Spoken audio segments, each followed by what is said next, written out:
இன்றைக்கு நாம் ஏசாயா 52 அதிகாரத்தை தியானிப்போம். ஆண்டவருக்கே மகிமையும் கனமும் ஸ்தோத்திரமும் உண்டாவதாக. எழும்பு எழும்பு சீயோனே, உன் வல்லமையை தரித்துக்கொள்.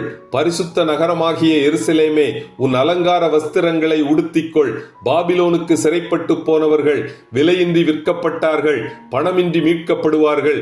சமாதானத்தை கூறி நற்காரியங்களை சுவிசேஷமாய் அறிவித்து ரட்சிப்பை பிரசித்தப்படுத்துவதற்காக இயேசு கிறிஸ்துவினுடைய பாதங்கள் ஒலிவ மலையின் மேல் காத்து கொண்டிருக்கும்.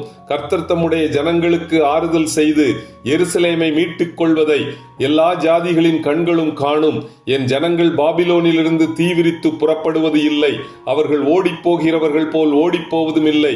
கர்த்தருடைய ஆவியானவர் அவர்கள் முன்னே போவார், இஸ்ரவேலின் தேவன் அவர்கள் பின்னே செல்வார்.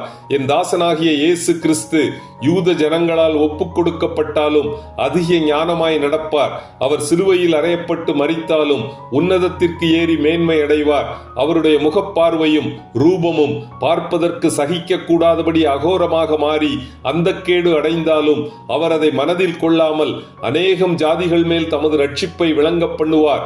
இதை காணும் ராஜாக்கள் முதற்கொண்டு தங்கள் வாயை மூடுவார்கள், ஏனெனில் இதை குறித்து தங்களுக்கு தெரிவிக்கப்படாதிருந்ததை அவர்கள் காண்பார்கள், இதை குறித்து கேள்விப்படாமல் இருந்ததை அவர்கள் அறிந்து கொள்வார்கள்.